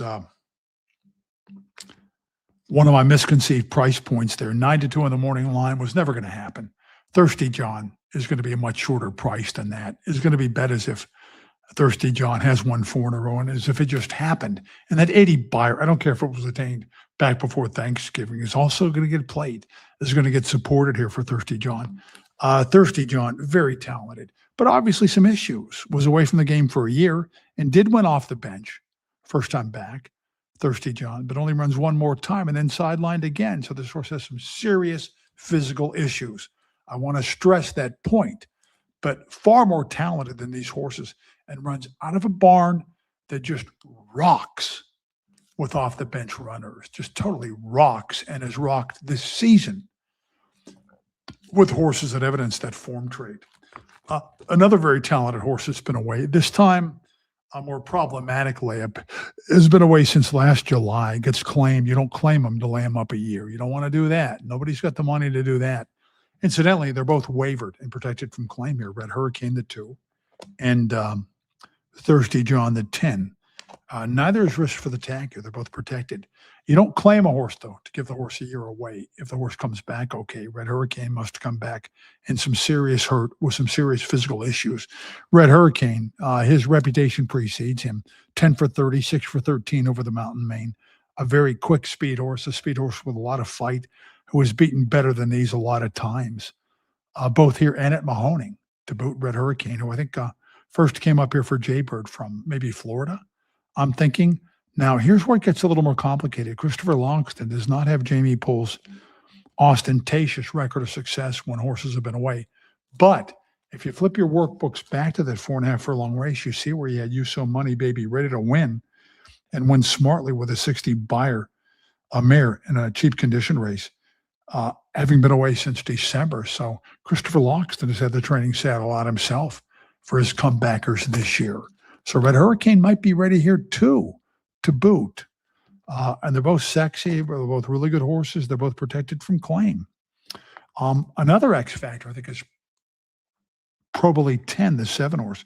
Probably 10, the former Chapman runner, goes to Terry Crago, who seemed to have lost some of his mojo this year, but has been a really good horseman at Mountaineer over the years. Terry Crago, kind of an unsung horseman, who's really good, has a lot of skills, just hasn't shown it this year so far. Terry Crago. I don't know. Chapman, I haven't seen him go back and forth with guys, loose horses through the box, take horses on through the box, or private transactions. He's known as Mr. 2-year-old around here, is Chapman, and he brings his own stock in over the years. I don't know what's going to happen when he loses a horse through the box. I can tell you that Probably 10 was 7 lengths to best on April the 13th. Broke very late and was just far superior. And I still think back on that with pain, because I had a big bet on Probably 10 there off a tune-up on synthetics versus better competition that saw him beat 6 most of the field on footing that he probably doesn't even like. Probably 10. We know that he likes the Mountaineer Main, Probably 10. The problem is they didn't get him back in here until he'd run at Charlestown, and he was not the same horse there on May the 26th. Just did not give the same kind of effort. Tried to rally in a race that was closer friendly and hung at the moment of truth there, and just never showed any oomph there. Probably 10, who won 3 in a row over the Mountain Main last year and used to have some kind of speed, and only didn't show it, I think, on April the 13th because he completely missed the break. So there you have 3 X factors in here, which makes this race a very sticky wicket for me. If you think somehow Probably 10 is going to hang again and Thirsty John maybe backs up first time off the layup, Red Hurricane maybe backs up first time out in a year, maybe they knock heads out on top because they both have aggressive speed styles, and it sets up for somebody to rally. I was actually thinking Citizen may have posed a threat here at a big price from left field, because we have seen some closers triumph tonight from well back and coming around horses, but he's scratched, which I think maybe removes, if not the only, the most viable come-off threat in this race. Royal Curlin, number 6, 10-1, just to cover some more territory here while we're doing this race. I was claimed last time for 3,200, and that race was a big come down from his previous. It was won by a lone Speed and Face Abario, all the way not as good as Speed. And Royal Curlin didn't pass anybody there on the big drop to $3,200. And this field is deeper and much better than what Royal Curlin faced last time.